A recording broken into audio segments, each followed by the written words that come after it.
আবু হুরায়রা বলেন, মসজিদে নববীর মধ্যে এশার নামাজ আদায় করে বাসার মধ্যে চলে গেলাম। বাসার মধ্যে যাইয়া পবিত্র কুরআনুল কারীম তেলাওয়াত করতে বসে গেলাম। এত লম্বা সময় তেলাওয়াত করতে শুরু করলেন। আবু হুরায়রা বলেন, তিলাওয়াত করতে করতে রাত গভীর হয়ে গেল। হঠাৎ করে আমার দরজায় খেয়ে জানি আঘাত করতেছে আর ডাকতেছে, আরে আবু হুরায়রা,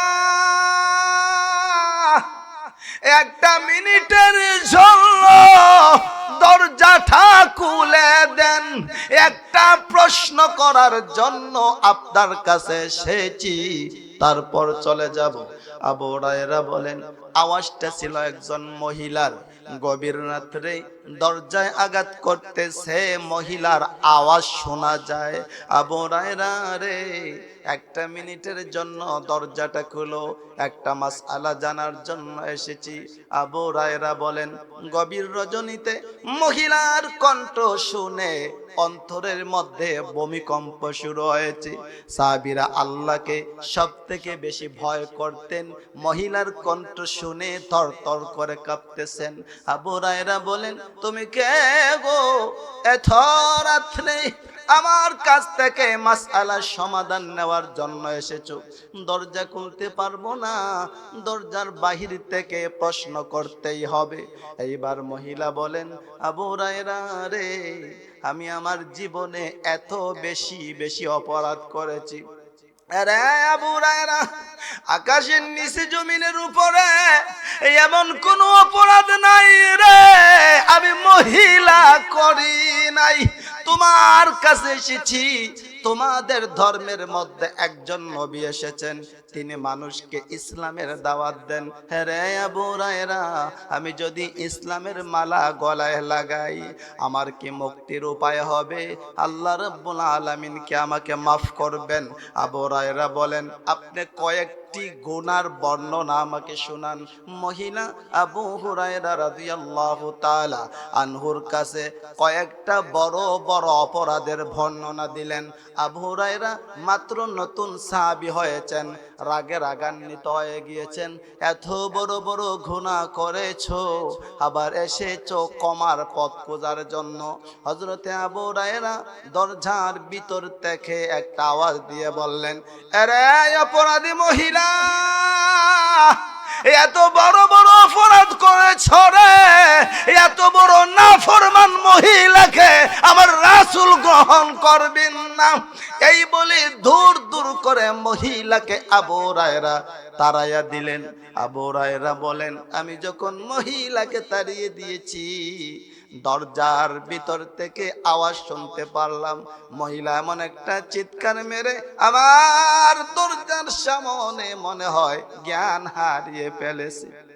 আবু হুরায়রা বলেন, কিছুক্ষণ অপেক্ষা করলাম, আবার দেখি কান্নার আওয়াজ আসতেছে। এইভাবে মহিলা অপেক্ষা করতে করতে আমার দরজা থেকে বিদায় হয়ে গিয়েছে। এইবার আমি আবু হুরায়রার মনের মধ্যে বড় ব্যথা, মনের মধ্যে প্রশ্ন শুরু হয়ে গেছে। আমি মহিলাকে তাড়াইয়া দিলাম রে, আমার মাসআলা ফতোয়াটা সঠিক হলো না ভুল হলো? আবু হুরায়রা বলেন, মহিলা যখন চলে গেলেন, আমি সরাসরি তাহাজ্জুদের সময়ে মসজিদে নববীর মধ্যে চলে গেলাম। আমি দেখলাম আমার নবী লম্বা নামাজ পড়তেছেন। এক পর্যায়ে নবী যখন নামাজ শেষ করলেন, সালামটা ফিরাইলে আমি আবু হুরায়রাকে দেইকা নবী মুস্কি মুস্কি আসে আর ডাকে, রে আবু হুরায়রা, কি ফতোয়া দিয়ে এসেছো? কারে কাদাইয়া এসেছো?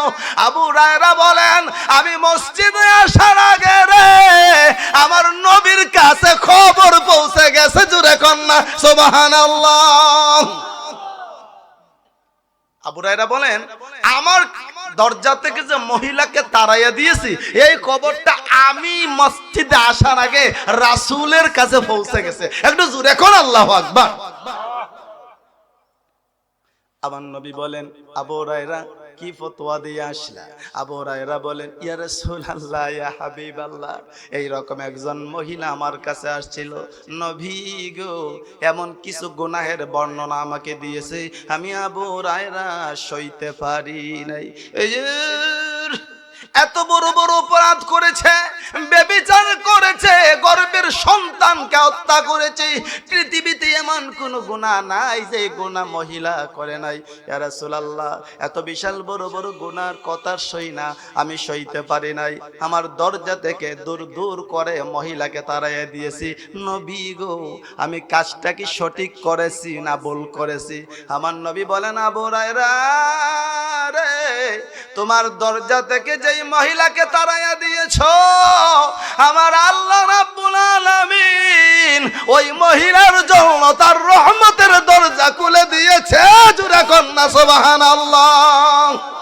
এইবার আমার নবী বলেন, আবু হুরায়রা তুমি মহিলাকে তাড়াইয়া দিছো, মহিলা আসছিল জান্নাতের রাস্তা, ভালো রাস্তা খুঁজার জন্য, আর আবু হুরায়রা তাড়াইয়া দিচ্ছেন এজন্য, নতুন সাহাবী হইছেন তো, খুব বেশি মজবুত ঈমান আর আমল এগুলো সহ্য করতে পারেন নাই। আর আসলে আমরা যেটা বুঝবো না, এইটা সাধারণ আল্লাহর ওলি যারা, তারা ভালো বুঝেন। তারা যেটা বুঝতে পারেন না, তার বড় পীর যিনি, তিনি আর একটু ভালো বুঝেন। সাহাবীরা যেটা ভালো বুঝেন নাই, রাসূল তার চেয়ে বেশি বুঝতেন। জোরে কর ঠিক কি না? সবার বুঝ সমান না, সবার ইলমও সমান না। আবু হুরায়রা এখানে ভুল করেন নাই, সহ্য করতে পারেন নাই, তাড়াইয়া দিয়েছেন। আমার নবী বলেন, আবু হুরায়রা এই মহিলা এসেছিল গুনাহ থেকে মুক্তি পাওয়ার আশা নিয়ে, তাওবার উদ্দেশ্যে। আল্লাহ রাব্বুল আলামিন ওই মহিলার জন্য সমস্ত তাওবার দরজা খুলে দিয়ে আমি রাসূলের কাছে মহিলার পক্ষে একটা আয়াত নাজিল করে দিয়েছেন। জোরে জোরে কোন সুবহানাল্লাহ। দেখেন গুনাহগারকে আল্লাহ কত বেশি ভালোবাসে। এই যে আয়াতটা আমি তেলাওয়াত করলাম এতক্ষণ, এই আয়াতের মাত্র শানে নুজুলটা বললাম। জোরে কোন আল্লাহু আকবার।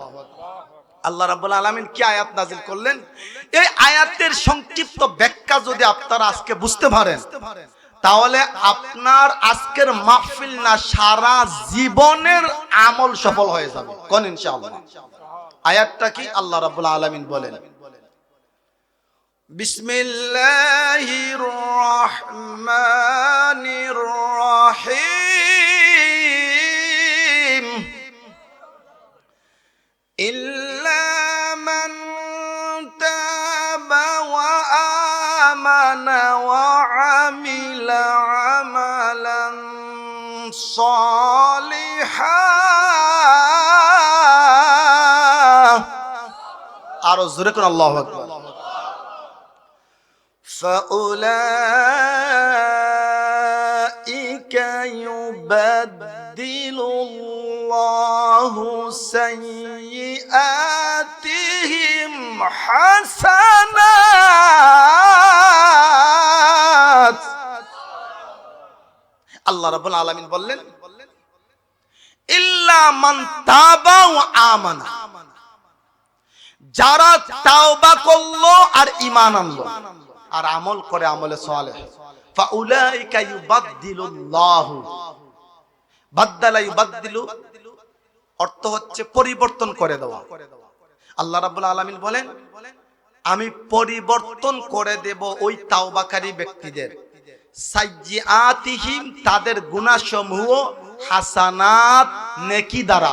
অর্থাৎ যেই ব্যক্তি গুনাহের উপর শর্মিন্দা হয়ে আমি আল্লাহর সাথে ওয়াদা ঠিক রেখে তাওবা করবে যে আল্লাহ আজ থেকে আমি এই গুনাহটা ছেড়ে দিলাম, আপনার দিকে ফিরে আসলাম, আল্লাহ আর গুনাহ করব না, আগে সুদ খাইতাম, আল্লাহ আজ থেকে আর খাবো না, আগে ঘুষ খাইতাম, আল্লাহ আজ থেকে আর খাবো না, আগে চুগলখড়ি করতাম, আল্লাহ এখন থেকে আর চুগলখড়ি করব না, আল্লাহ আগে মানুষের ক্ষতি করতাম, আজ থেকে ক্ষতি আর করব না, আগে ডাকাতি চুরি টেন্ডারবাজি করতাম, আল্লাহ সারা জীবন করছি, আজ থেকে আর করব না।